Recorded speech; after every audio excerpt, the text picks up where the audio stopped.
Internalized superiority, which you cannot help but have if you are raised white in this culture. And in some level, an investment.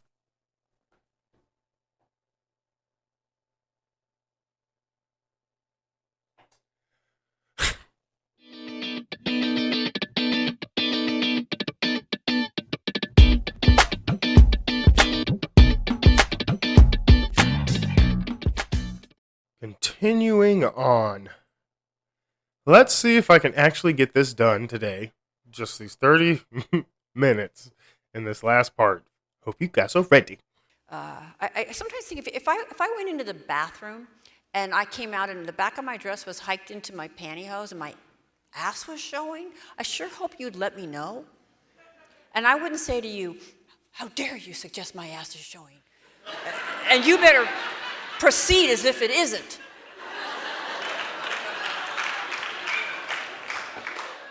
And yet, you know, the worst fear of a white progressive is that we're going to say or do something racist. But by God, don't you dare say that I just said or did something racist. Rather than, thank you. Every time I start this, I'm just like, man, it's like I forget. It's like I forget. The comparison to having your ass showing when you come out of the bathroom to being told that something you're doing or just who you are as a person are racist or is racist. Oh man, wow. Especially if you don't consider yourself to be racist. I can understand the analogy, like if the woman didn't realize she had the underwear in her pants, just like the person didn't realize that they're really racist. I kind of understand partially what she's trying to say there, but having your ass hanging out showing is something that like everyone can obviously, without a doubt, see, which I guess in her mind does make sense because her being white is just racism that everywhere can just see that you're just racist if you're white. Duh. Racist. Whitey. Duh. Any kind of secret contempt that you hold for someone, to me, cannot be any sort of comparison to your ass hanging out or even toilet paper on your shoe or something like that, because that is something, again, that is openly out there. That's like, maybe if you have on like all blacks are stupid, you have a hat on that says some shit like that. Okay. That to me is like, obviously you're letting your ignorance just fly. But this idea that somebody else can tell you the way that you think and feel about other people, it's not quite the same. And how you can see, how you don't understand how somebody can get defensive a little bit about being told what they think or feel from someone else, it's kind of mind-boggling to me as well. In the 60s, I voted for Obama. I'm on the equity team. All right, so these are not colorblind, these are color celebrate. I love it, right? And I'm going to just say this. I love it in the right doses. I kind of somewhat see what she's saying there, because I do think that a lot of extreme liberal or heavy, leaning left liberals put this shield up of things that I've done to classify me as being a good person. For some reason, there's this constant thing in these people's heads to be like, how everyone in this world views me defines who I am. So for some weird reason, this is how these people seem to think. So, So again, if we apply the same question, not true, false, or right, wrong, but how do these narratives function in the conversation, we get the same answer.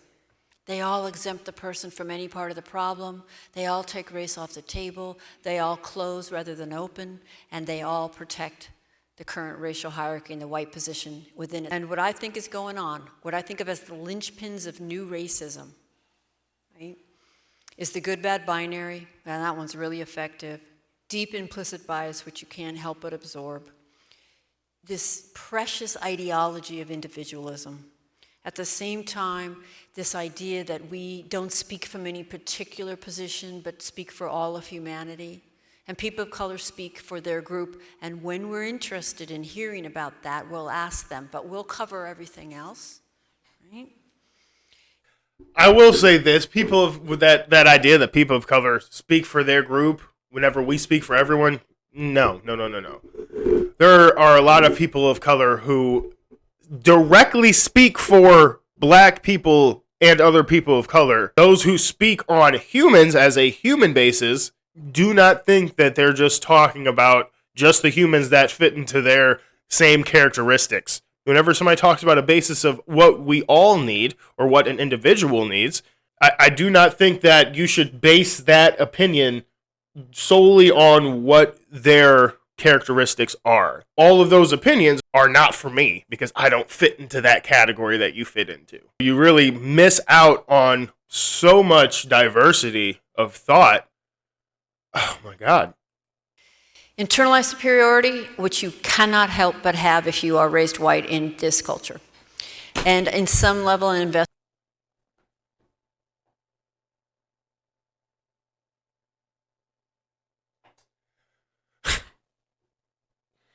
To think that all white people view themselves superior is beyond laughable.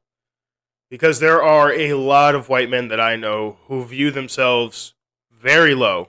So this idea that we need to push them down farther, trust me, a lot of these people already think they're not special. Then I would believe there's just inherent racism in being white if white people actually felt that way. Depress you know how you help depress white people is you show them pictures of black people and Indians and whatnot, and they're just like, well, okay, I'm starting to feel better. My life isn't that bad. So all of this sets up some patterns. Preference for racial segregation, lack of understanding what racism is, seeing ourselves as individuals, not understanding that we bring our history with us. History matters. It's a history of harm. What history have you been looking up, woman? In history, where we are at just 100 years ago from now, compared to where we are today, is quite a bit of a difference. And yet she still thinks that our racism is potentially worse today. Now, racism is even worse than it was. Because at least back then, I guess they labeled the bathrooms. Nowadays, people just think it internally. What is happening? Assuming everyone is having our experience, wanting to jump over the hard personal work and get to solutions. Confusing not agreeing with not understanding. Have you ever had somebody say, no, you misunderstood. No, you misunderstood. What if the person understood you perfectly? In fact, they even understood what you meant, and you don't understand how what you meant comes from a racist framework. When I do a caucus group or something and the white people are afraid I might think they're racist, I think you're racist. I do. Yeah, she does. I'm telling you, if you're white, if you're white, you're racist. Let's be done with that. And actually, your carefulness and you're hiding yourself and you're not contributing to the conversation won't actually change that assessment at all. And people of color don't find that to build trust. I hope she tells us at some point how white people are supposed to build trust with black people. Because from what it sounds like right now, from what she's saying, black people, it's not even that we shouldn't, we just can't. We cannot trust white people. So what is white racial equilibrium? Well, racial comfort, that's for sure. Seeing ourselves as individuals, seeing ourselves as just human, obliviousness. What interrupts our racial equilibrium? Well, if you challenge objectivity, if you talk openly about race, if you challenge white entitlement to racial comfort, challenge to universalism. Right? Suggesting that maybe, in fact, we don't speak for all of humanity. We speak from a particular perspective, and it's deeply limited. Okay? I'm just trying to get this right because I'm so I'm trying to figure out what the hell she in her own head thinks about this. Because it sounds to me like she doesn't view us as humans. She views us based on our race. And like I said earlier, the hypocrisy that she can sit here and say that she can speak for all white people on the state of their mental viewpoint of other people in this world. Like she thinks she has the knowledge and the experience to speak for all white people, but yet someone else does not have the knowledge or the experience to speak for themselves as an individual, and then say that other people can take their example of an individual and put that into your life and help you better yourself. Like, she really, really views her opinion above everyone else's. This is, my head is starting to hurt almost. I've been thinking lately that part of what it means to be white is to never have to bear witness to the pain of racism on people of color. And never having to bear witness to the pain I've caused to people of color. Never having to be accountable to that pain. You have this idea, you literally think that black people's progress in this world is solely dictated from the hands of the white person. That's how I view it whenever I hear these type of things, to where the white people need to be able to have the knowledge to hold themselves responsible for what's going on in the black community. But yet, when doing this, you are taking responsibility from these black people. We need more responsibility in the black community, not less. Especially if there is this bias against black people in the judicial system and everything. Why would we have it to where the black people aren't trying to be more responsible for their actions? Because now we're just setting them up to get whenever you're in front of a judge. It's not going to matter about these ideologies that she has inside of her head, because the court holds you responsible. We're fragile in that we can barely tolerate the slightest challenge, right? I mean, just the suggestion that being white has meaning will set us off. But there's a continuum, right? And I'm going to just ask a rhetorical question of people of color in the room. How often have you tried to talk to white people about our inevitable and often racist behaviors, and have that go well for you? Okay? I mean, literally, like not even once, right?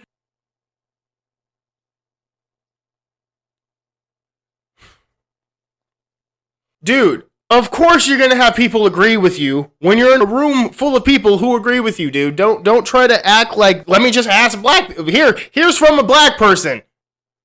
The hypocrisy of this woman, the hypocrisy of this fucking woman is so baffling to me. Instead of like directly looking at these huge problems that need to be fixed, that can be fixed, that should be fixed within our own laws, we are instead tearing off into these micro transgressions and internal types of racisms that you can't see, but you just have to assume people feel these ways. And the more you start talking about all these, the farther you can get away from the actual problems. Like part of me believes it's a tactic to deter us away from the real problems. It is not helpful in any way. You are literally trying to draw this line in the sand in between black and white people. It's weaponized defensiveness. It's weaponized hurt feelings. And so I'm not the 1%. I've never even been a manager, but I can control the people of color in my orbit through white fragility. So I also think of it as a form of everyday white racial control. You can be in my orbit, and I'll use you as diversity cover, as long as you keep me comfortable. But if you challenge me, you're going to become a personal problem, and you're going to be ejected. And boy, do we see this in the workplace. We want you on the committee.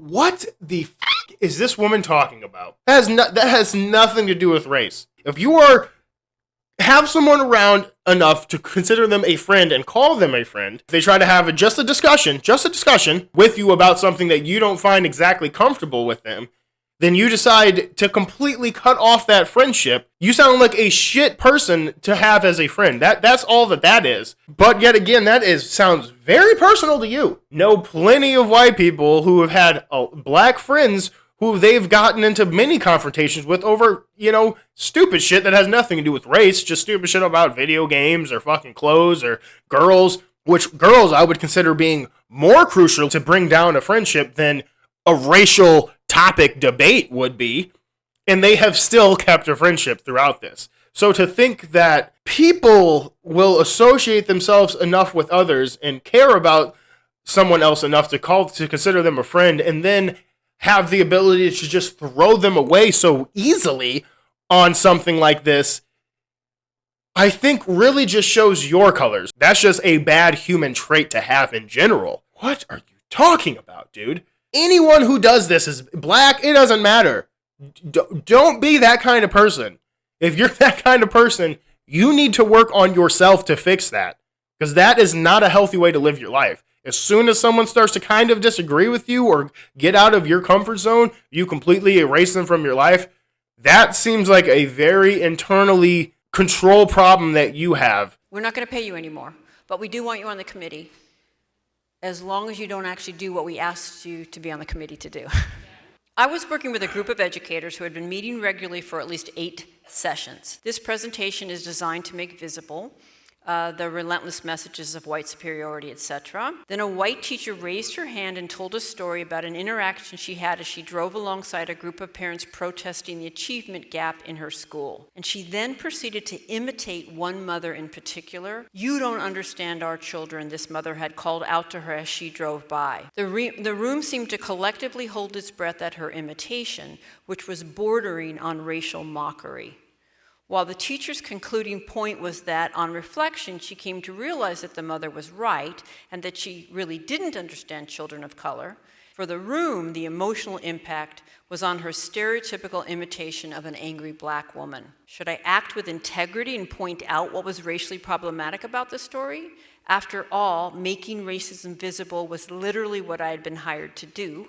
To not intervene would be, yet again, another white person choosing to protect white feelings rather than interrupt racism. Yet I would be taking the risk of losing the group, given the likelihood that the woman would become defensive, shut down, and the room would split into those who thought I had mistreated her and those who didn't. And I decided to do what would maintain my integrity, and I called it out. But to make a long story short, of course, the room did erupt in twos. She left the group. She quit the group. This was the 8th session for equity teams. All the focus was on had I or hadn't I mistreated her. But what feelings do white people have when we often try to give them feedback? And how do we act when we feel this way? Right? So, I mean, in that circumstance, somewhat kind of see where she came from on that. Just one person's emotional outburst as an example of all white people's fragility. I don't know. That just, it seems so disingenuous to me. Because that's what it's been. All of her examples have been very personal things that's happened, obviously, in her life. You know, which are a lot of my examples too. But, I mean, I would think she'd be coming at this from a more statistic, scientifical type of way if she's trying to say that this is just factual things. It's like a black person using just examples of just what's going on in their family or just what's happening in just their city as an example of what's happening for all black people doesn't necessarily mean that everyone within that race in turn acts that way. To take those type of examples and just use them as a complete judgment of this entire race is just really ignorant to me. And it seems like she wouldn't even have that level. It would seem like she wouldn't want to use that level of ignorance or just that level of subjective opinion that she does. But apparently I'm wrong. No. We withdraw, we cry, we go silent, we argue, we deny, we focus on our intentions, we seek forgiveness, we explain, we insist there was a misunderstanding. What kind of claims do we make to justify behaving this way? I know people of color. I marched in the 60s. I took this in college. I was a minority in Japan. The real oppression is class. She hates that one. The real oppression is class. She obviously doesn't like that one. That seems like a slight at, most people who've made quite a sound argument that, class really is the biggest distinction when it comes to how you are treated in this world. You misunderstood me. You're playing the race card. If you knew me or understood me, you'd know I can't be racist. This is not welcoming to me. Because in her head, she doesn't need to know you to know that you're a racist. Because, trust me, you're a racist. You're making me feel guilty. I want to say something about shame. Whenever white people jump to a narrative really quickly on racism, I'm always suspicious of it. And shame is one we jump to really fast. I would actually ask you to think about, on a daily basis, how often do you, if you are white, feel racial shame? Well, first of all, probably just when racism comes up, and even then. So maybe 2% of the time. I was in New York recently, and I stepped over a homeless man who was black, and I felt shame for just a minute. But then Rainier cherries are in season, and I forgot all about it. I really don't think we feel that shame that much. Even if we do, then you have to ask yourself, how is it functioning?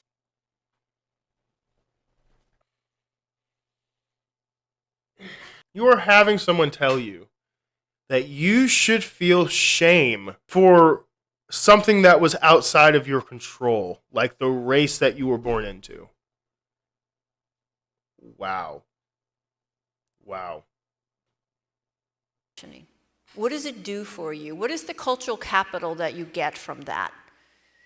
And if you can't answer that it's somehow moving you forward in your anti-racist efforts, then you're going to have to get through it, right? Okay. I'll just really quickly say the word safe coming out of the mouths of white people on topic of racism is illegitimate. Because what does safety mean from a position of social, historical, institutional, cultural power and privilege? No, it's generally we don't feel comfortable. But that doesn't have as much cultural capital. It's not as precious.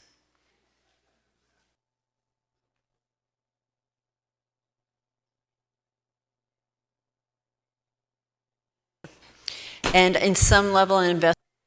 Okay, to everyone who's actually kept up with all these parts and been waiting for this to come out, I do apologize for taking so long and want to say thank you for keeping up and staying until the end of this video. Now, after this next part comes out, I will definitely start doing a lot lighter topics. I would like to keep doing topics like this at times, but I would like to also get into, entertainment and different things like that. So, thank you again for watching, and I hope you keep up with me as well.